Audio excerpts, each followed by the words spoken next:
Hello everyone. Okay, we're going to be talking about hamstring pain today. So if you have hamstring and you are wanting to learn how to improve it, or you just want to learn things that you can do to reduce your risk of hamstring issues in the future, today's for you. So let's go ahead and get started with a little bit of anatomy just to introduce you to your hamstrings. And something you might know, something you might not know, is that you actually have three hamstring muscles. They all start in the same place. They start here at this thing called the ischial tuberosity, which is basically your butt bone.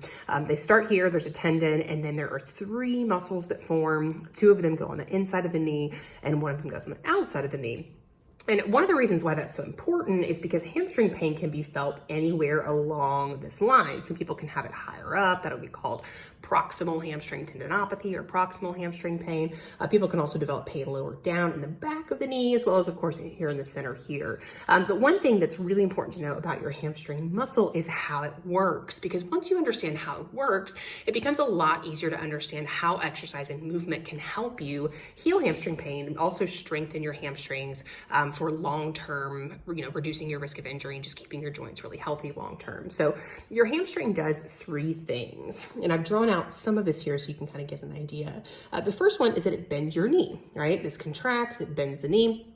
The second thing is that it pushes your leg back in space like this. So if you imagine this is you walking or running and then you're gonna move forward, this leg's gonna push you forward and that leg's gonna go back behind you. That is also what your hamstring does. And then the third thing, particularly with running and walking, what we see is that it often does both at the same time. So as you are moving forward, it is contracting kind of on both ends here to bend the knee, but to also push you forward in space.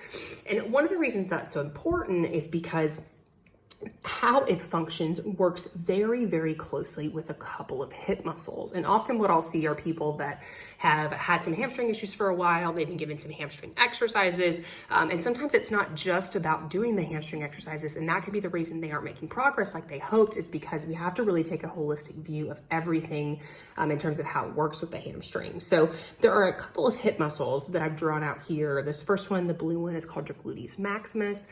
The reason it's important is because it has ultimately a really similar job to your hamstring. So someone might be having hamstring pain because their hamstring's working harder than it needs to, because the hip muscle isn't supporting them like it needs them to, right? And if this hip muscle isn't giving you the support you need, often what we'll see is an overstriding or kind of overreaching of this heel with running, which can be a reason that the hamstring just kind of continues to get irritated. So it's really important that we look at this muscle as well as the hamstring itself.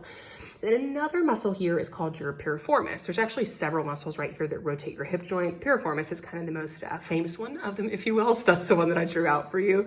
But this muscle also can directly impact how someone's hamstring is feeling and functioning when they're running or hiking. That's ultimately because these two can try to control similar movements. So just like we talked about with this one, the hamstring might hurt because this one isn't giving the support the support that somebody needs. Same thing here. If the piriformis isn't giving someone the support it needs, this hamstring can kind of work double time, if you will.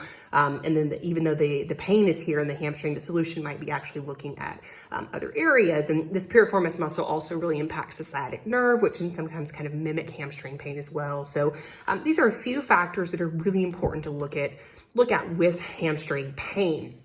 Now, once we've identified exactly where the irritation is coming from, if it's needing more support from the hips or needing more support elsewhere in the body, or if it's actually the hamstring itself that is the thing that is irritated and the thing that needs exercises to improve, then that kind of leads me over to our other topic over here. So what people often aren't told about any sort of hamstring irritation or tendinitis is that tendinitis can heal and improve with the right type of resistance training. And there is a lot of research showing that as the tendon is exposed to the right type of resistance, right? This is highly specific. This isn't just, go out and do some hamstring exercises and see you later, right? There's a lot of science behind how often and how intensely, but when that's done appropriately, what happens is the hamstring tendon, your hamstring tendon, so right up here in the top of the hamstring, or as well as down here in the bottom of the hamstring, that's where the tendons of this muscle sit.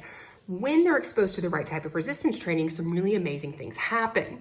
So I've zoomed in on this tendon here to show you that your tendon is composed of collagen fibers, right?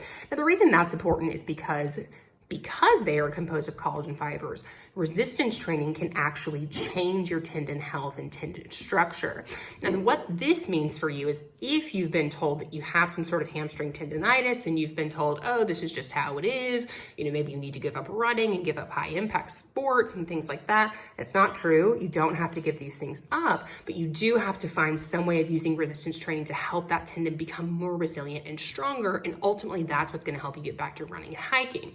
Now, another reason this is really important is if you've been told, oh, hey, you've got tendonitis and, maybe you need to take 6 weeks off and, we need to give you some other things to do. Research also shows that if it's absolutely necessary to take 6 weeks off, which it's a lot less often than one would think, it's probably, I would say 10% of the time it's recommended it's actually needed. If that full 6 weeks isn't actually needed and you're needing less time than that, what can happen is this can kind of create some setbacks for people. So what I'll hear there is, hey, they told me to take 6 weeks off and I took the time off, but then I went back to running and it just hurt just as bad as it did before. Or maybe it was actually even a little bit worse. That's actually quite common if the 6 weeks wasn't really a solution, right? So that's something I see really, really often. So if you're struggling with that or, anything that I'm mentioning here, I do offer one-on-one consults. Definitely reach out if you're interested. But that covers a lot about the hamstring itself. So kind of in summary, if someone's having some hamstring irritation, we need to look at the hamstring itself, right? We also need to look at the supporting structure that supports the hamstring to identify exactly why this hamstring is getting irritated.